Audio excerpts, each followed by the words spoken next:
I'm Nicholas Balsi here in Philadelphia during the Democratic National Convention with Grover Norquist.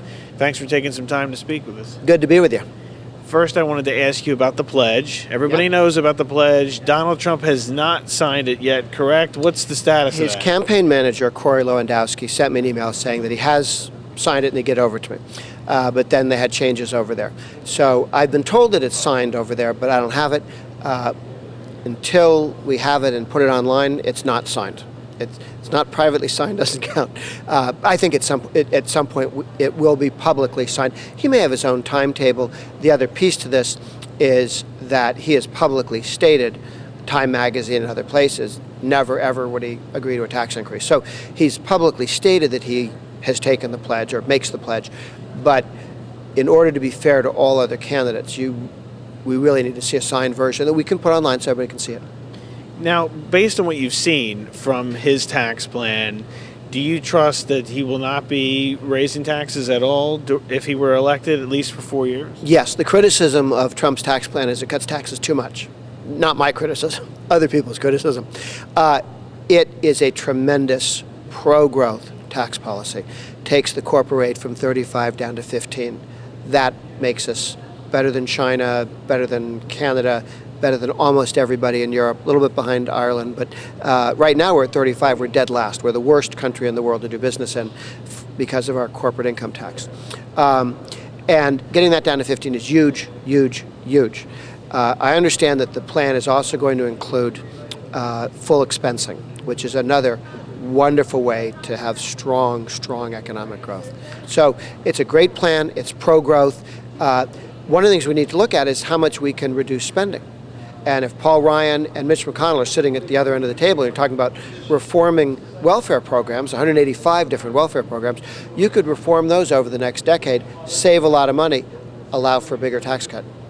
And for those watching, when you say full expensing, how does that help the average American? Oh, sure. It means jobs. Because right now, if you buy a piece of machinery for $1 million to help somebody be more effective and productive, you depreciate it over, say, 10 or 20 years, like $50,000 a year or $100,000 a year.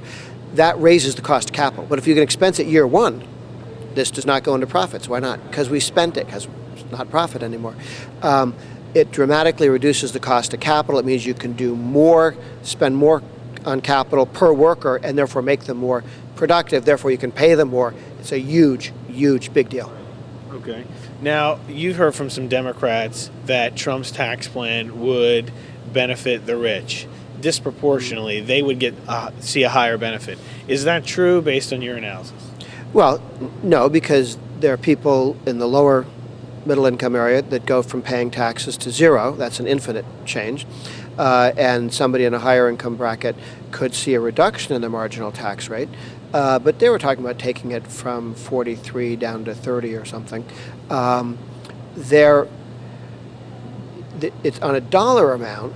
Somebody who's paying an awful lot looks like they're getting a big dollar amount. But as a percentage of their income or a percentage of their tax liability, it's not larger than anybody else's. They said the same thing about Reagan's tax cuts, which were a 22% marginal rate reduction across the board. I'm sorry, 25% across the board. Kennedy's were 22% across the board. So it's an across-the-board tax cut that's good for everybody. The Democrats always complain of any tax cut that it's a tax cut for the rich.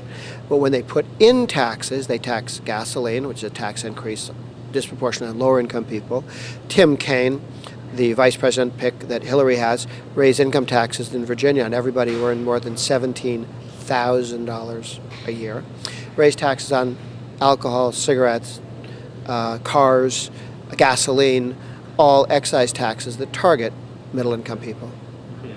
So you're saying even if they were to cut taxes across the board, it's just a dollar amount that's benefiting the wealthy, so the Democrats are using that. Yeah, and a talking point. A higher income person the top 1% pay about 35 to 40% of all federal income taxes. So if you cut across the board, they'd get 35 or 40% of the benefits, because that's what they're paying now.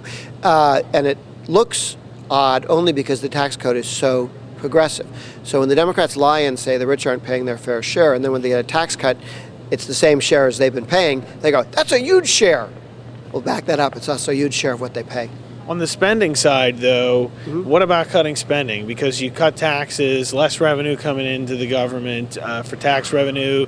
Do you think Trump's going to equally cut spending by the amount that his tax plan puts in tax cuts? I believe he will focus on reducing spending, and he has some help here.